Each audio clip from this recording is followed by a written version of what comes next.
Hello everyone, this is Chakawet here, and today I'm going to be presenting to you my top 10 most interesting terminal entries of Fallout 3. For the time being, this is the last video I intend to do covering this subject, and I encourage you to check out my videos about the entries in New Vegas and Fallout 4. As with those videos, this list will include entries from the DLCs. Please enjoy! Up at number 10, Journal Entry 06A05. Peter Stevens was a technician who worked in Vault 87. He tragically lost his son Jason to an unexplained death, which in Vault 87 meant there was a high chance that Jason was subjected to forced evolutionary virus experimentation. On his personal terminal, Stevens left many entries documenting his grief and paranoia. Journal entry. Nothing has meaning to me anymore. Every time I'm in the outer tunnels, I swear I can hear children's laughter. The vault doctors say it's just my mind compensating for the loss of Jason, but I know I'm not crazy. They gave me new pills, but pills are for crazy people. I refuse to take these pills. I'm not crazy. Why bring up kids in a hellhole like this? Why? This is a pointless existence. Stevens was actually not hallucinating. Rather, he was hearing the laughter of the children in Little Lamplight. 9. Griffon. After the Lone Wanderer activated Project Purity, bringing clean water to the capital wasteland, the Brotherhood of Steel needed someone to help get the water to the people. Scribe Bigsley, overworked social pariah, was this person. Bigsley believed that the Brotherhood should charge for the water, as they needed caps to safely transport the water across the wastes, and one ghoul was willing to pay. So this ghoul from Underworld, Griffon, offered to pay me for shipments of the water. Lyons wouldn't approve, but I don't care. We need the caps and the technology he's offering. I can use it to fund the other deliveries. One day Lyons will come to his senses and agree that selling the water is the smartest thing. Let supply and demand fuel the delivery system. This bleeding heart charity of his is only going to bring down the Brotherhood. We're at war. We shouldn't be expending resources. We shouldn't be expending resources on delivering water. At any rate, we can do that after we wipe out the Enclave. Sometimes I wonder if Lyons has gone senile. I should delete this entry in case someone important audits my files. Screw it. It might be time for me to leave the Brotherhood anyway. Not sure where I'd go, though. In reality, Griffon was conning the ghouls of Underworld, using the bottles that Aquapura was in, and claiming that his Aquacura would cure them of their ghoul condition. 8. Rebuilding Proposal. We excel at destroying the old world, and we excel at building a new one. Chairman Chang. 200 years ago, Chairman Chang led his armies to defeat the decadent rulers of this land. Now his humble descendant, Comrade Chang, shall lead its noble people to rebuild a brighter land in its place. By uniting to work together, we can eradicate the twin dangers of lawlessness and disease. With unified soldiers, we can cleanse the land of beasts and highwaymen. With organized farmers, we can overcome starvation and poverty. When competing villages are destroyed, all must unite under the glorious leadership of Comrade Chang and the Tenpenny Commune. Irving Chang is an old man who lives in Tenpenny Towers. To the embarrassment of his wife, he believes himself to be the descendant of Chairman Chang, the leader of the Communist Party of China before the Great War. Irving Chang refers to everyone as comrade, and dreams of forming a communist society in Tenpenny Towers, as we read on his personal terminal. 7. Report on UFO. Further investigations into the UFO codenamed Palandine have confirmed our suspicions. On the evening of May 3, 2062, an alien craft of unknown make and origin did indeed breach the airspace just north of Hagerstown, Maryland, and crashed into a heavily wooded, non-residential area. Unfortunately, attempts to retrieve the craft proved unsuccessful. It simply could not be located, either due to some kind of advanced invisibility shielding or because the occupants managed to make repairs and vacate the crash site before our arrival. Despite our failure of recovery, the significance of this event could not be denied. We are not alone. Even after the war, the Enclave and Brotherhood of Steel have watched the skies to look for aliens coming to Earth and gather technology that they have dropped. In the capital wastes, the lone wanderer can encounter an alien crash site and is even abducted by Mothership Zeta, making the last sentence of this entry evidently true. The entry in question is found in the Pentacon Library of the Citadel. 6. Confidential. The USS Ozymandias was a research ship sent by the Bish Energy Partners to survey the natural gas deposits of Point Lookout. However, the biogas was actually methane emissions from corpses that were the remnants of Point Lookout's dark history. Bish Company's lead geologist, Caroline Saunders, was seen as a threat to the operation, as she would not approve of the findings and the source of the gas, as we can read on the terminal in the ship. On behalf of the Bish Company, thank you for accepting this contract. You will be posing as a research intern, reporting to Principal Geologist Caroline Saunders. Her experience with wetlands excavation makes her the only real suitable candidate. However, Saunders is a known liberal with academic ties. We have only recently acquired excavation rights in the area. We believe that the mass burials of the American Civil War in this region may have made the soil ripe for our purposes. This is the very same reason we are apprehensive about Saunders' liberal leanings. Your primary mission is to prevent Saunders from discovering the link between Point Lookout's bloody past and its probable richness in natural biogas resources. Code Blue protocols are authorized per your discretion. Saunders must be prevented from hampering this resource at every cost. 5. Dr. Braun entry failsafe. Dr. Stanislaus Braun was once a scientist for Vault-Tec who took up residency in Vault 112, where he used the simulators to torment the Vault dwellers for hundreds of years. On the Auxiliary Command Terminal, one can read of the failsafe Braun commissioned for the simulations. There are days I consider finally pulling the plug, as it were, and putting a permanent end to both this simulation and my life. That is the reason I requested installation of General Chase's Chinese invasion program, after all. By disabling the safety protocols, I have ensured that each subject in Vault 112 will physically die if their in-simulation avatars are killed.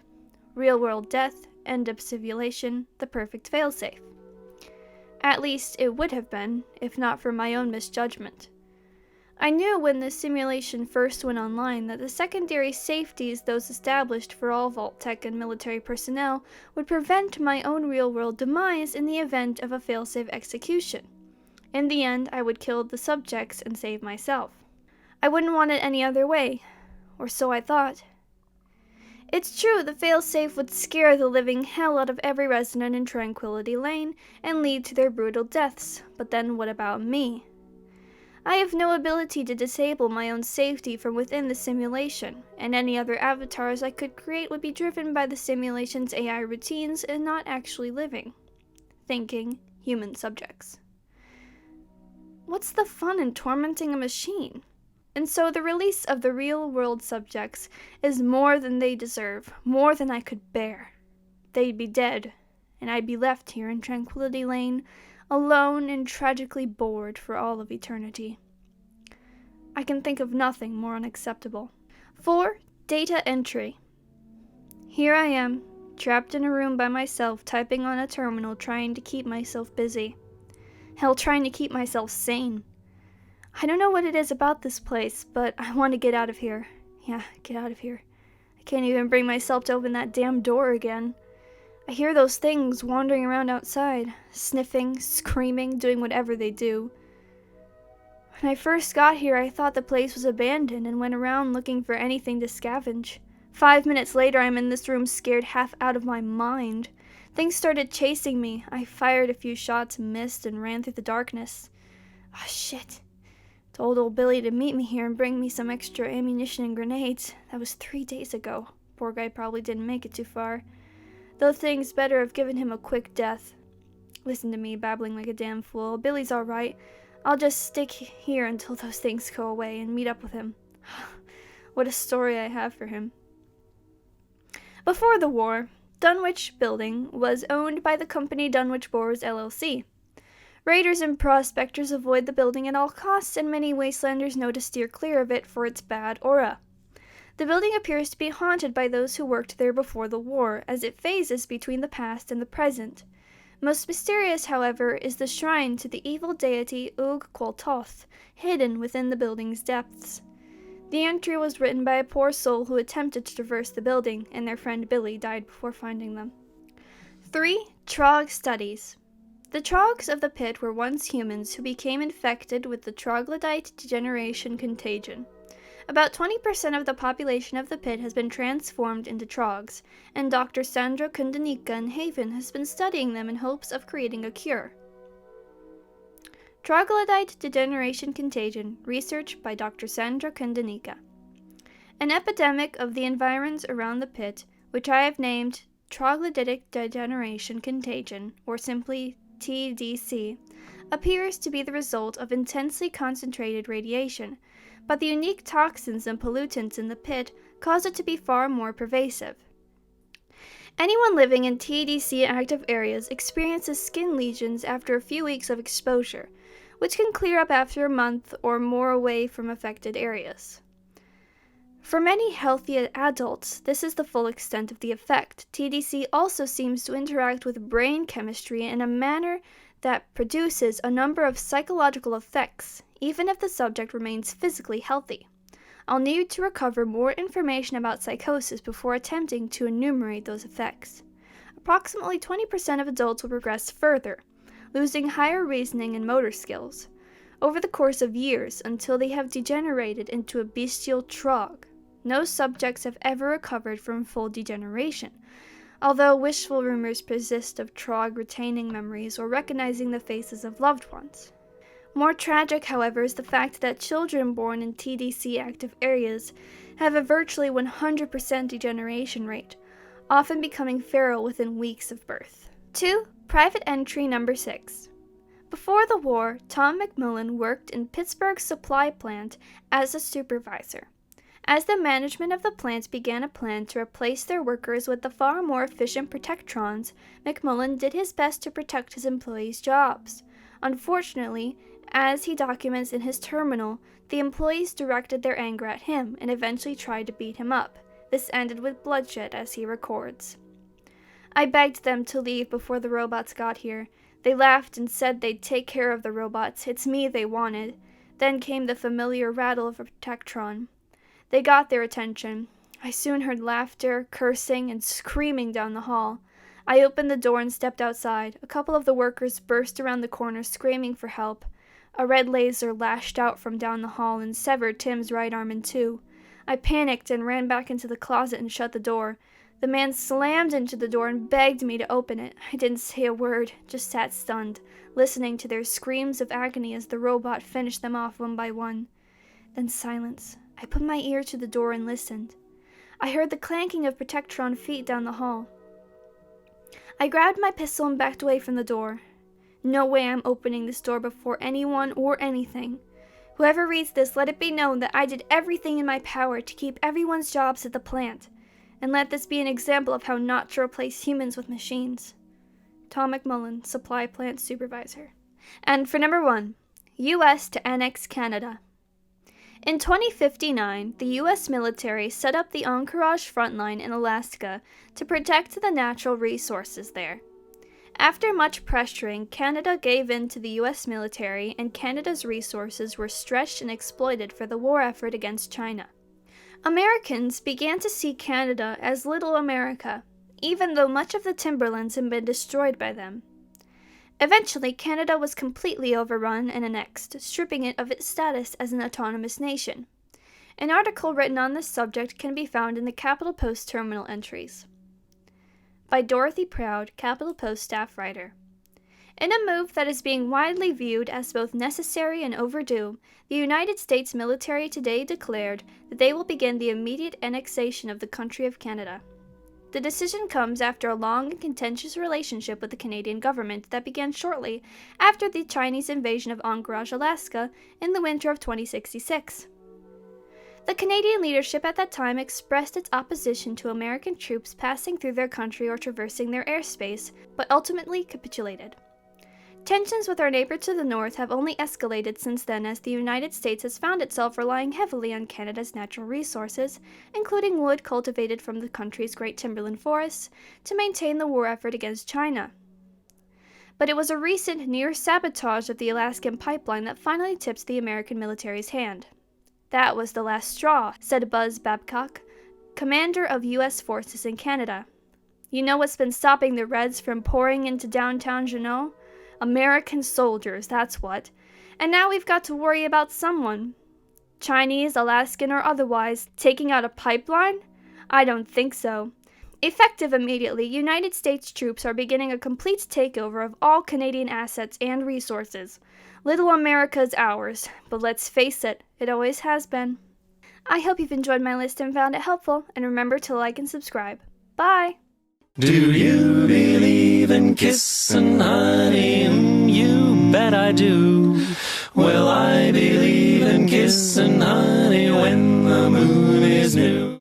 So as many of you know, I am a citizen of the USA, and currently our country is suffering from a crisis at the border. Immigrants seeking asylum in the U.S. are being detained. Families are being separated and kept in detention centers in horrible conditions. All of it is scary and horrible, and a bit hard to come to terms with. So until things start getting better, I'm placing this message at the end of all of my videos to try to use what little influence I have to bring awareness and help. There are a number of things you can do to help. One of the simplest things is to donate to Immigrant Families Together, who are fundraising money to pay the bonds of detained immigrants and also provide necessities to families such as hygiene products, food, and shelter. This organization is also looking for volunteers. You can also take direct action by calling your state's government's officials and try to make your voice heard, and also refuse to let your taxes go to fund these facilities. There are many groups online that are looking for help to make sure these people are treated like human beings and receiving the help they desperately need. Let's prove that there is still hope for humanity and help solve this crisis in the most humane way possible. Remember, showing kindness isn't political. It's just the right thing to do. Thank you.